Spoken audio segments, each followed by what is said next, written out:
Bonjour chers amis et bienvenue sur votre plateforme, ici votre humble serviteur, l'homme le plus noir de la terre et fier de l'être. J'aime bien le dire, l'histoire est très importante quand on parle de Christ. On doit regarder ce qui s'est passé avant pour comprendre ce qui peut se passer après ou pendant. La guerre en Ukraine, je vous avais dit ici que les Ukrainiens, ont déjà perdu cette guerre.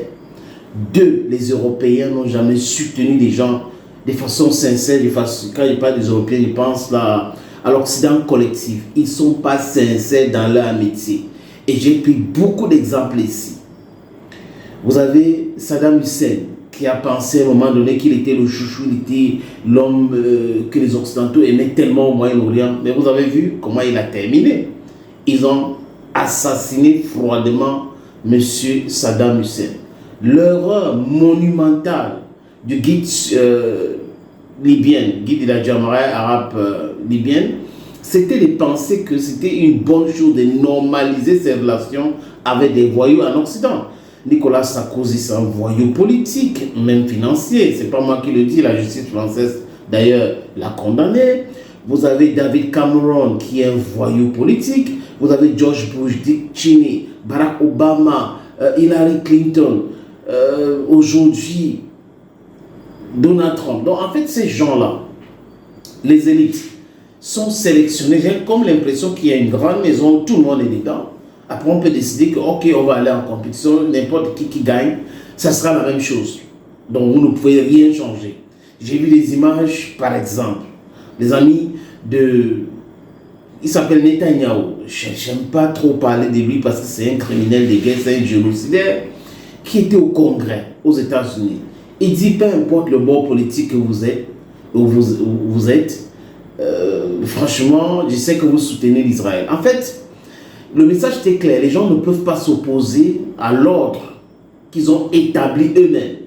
Parce que l'entité, c'est une grande base militaire au Moyen-Orient pour perturber les autres et les obliger à s'aligner, sinon il peut y avoir du désordre. Donc, les amis, quand il finit de dire ça, c'est pour vous dire que la géopolitique, c'est très important de la comprendre avec l'histoire, les faits historiques.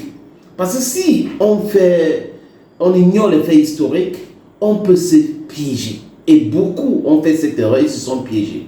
Et en Ukraine, c'est exactement la même chose. Les Européens sont très forts. Oubliez l'histoire, on avance. Oubliez l'histoire, on avance. Mais eux, ils n'arrivent pas à oublier leur propre histoire. Mais ils demandent aux autres peuples d'oublier leur histoire. Maintenant, ils ont trouvé quoi? Une retrouvaille. Vous savez, guerre en Ukraine, c'était quand même quelque chose de bien pour les médias en Occident. Ils ont trouvé du contenu. C'était Vladimir Poutine, l'homme à abattre. C'était un gros méchant, c'était un Satan. L'Ukraine devait gagner la guerre. Et là, la guerre en Iran, maintenant. Quand la guerre en Iran est déclenchée par les deux barbares, Netanyahu et Donald Trump, qu'est-ce qui s'est passé, les amis? Les médias ont oublié totalement l'Ukraine.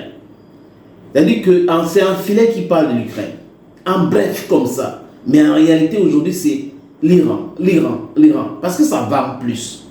Donc, Zelensky et ses amis, on les avait avertis que, attention, ces gens, ce ne sont pas des gens qui vous soutiennent. Ils profitent de la situation pour se faire plein la poche. Donc, la misère des Ukrainiens, c'est quelque chose qui aide ces médias, qui aide les gouvernantes à se faire plein la poche. Ceux qui sont au niveau de l'Union européenne. Maintenant, les médias ont encore trouvé une nouvelle retrouvaille. L'effondrement de Vladimir Poutine. Vladimir Poutine s'est effondré dans les sondages. Et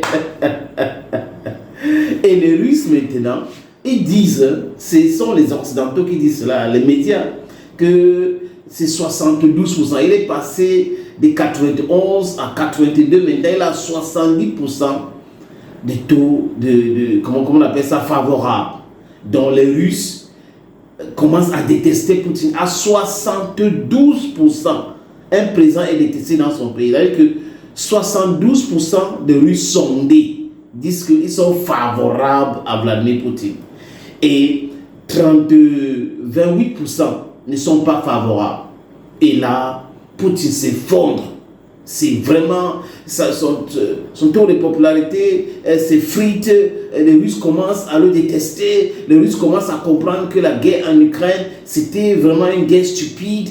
Et aujourd'hui, les Russes sont en train de se fâcher parce qu'il y a trop de contrôle sur Telegram. Les gens n'arrivent pas à faire des business parce que l'État contrôle tellement Telegram. Je trouvais autre chose. Donc Vladimir Poutine s'est effondré dans les sondages. Le taux de la popularité d'Emmanuel Macron, parce que c'est les médias français, Euronews, CNews et tout ça là, qui donnent ces informations-là. Et le taux de la popularité d'Emmanuel Macron, c'est quoi? C'est presque zéro. Et là, Emmanuel Macron, c'est un bon dirigeant, alors qu'il est détesté par son peuple. Il est détesté par les Français. J'ai vu l'autre, il s'appelle Attal, qui a écrit un livre là. Il veut démontrer comment on peut gérer la France autrement. Donc, on a des plaisantins comme ça qui sont détestés en France, en Europe, en Allemagne, au Royaume-Uni, mais pour la presse occidentale, c'est des gens bien, c'est des gens fréquentables. Donc, quand ça vient de chez eux, c'est toléré. Mais quand ça vient chez les autres, ce n'est pas toléré. Non, les Russes aiment encore Vladimir Poutine. Je dis encore parce que nous sommes des êtres humains. Tout est possible sur la terre des hommes. 72%, c'est suffisant. Même Donald Trump aux États-Unis n'a pas un taux de popularité à 72%. Mais si quelqu'un a 72%, ça veut dire que le peuple lui fait confiance. Donc le peuple russe fait confiance à Vladimir Poutine qui continue de punir.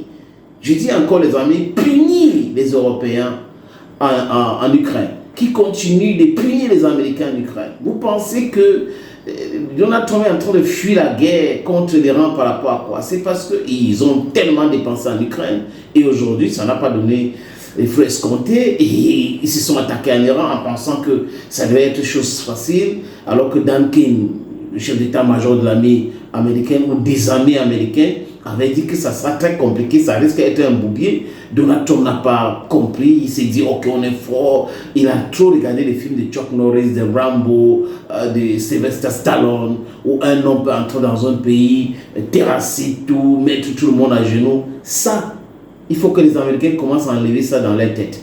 Donc vous qui parlez de l'effondrement, de la popularité de Vladimir Poutine,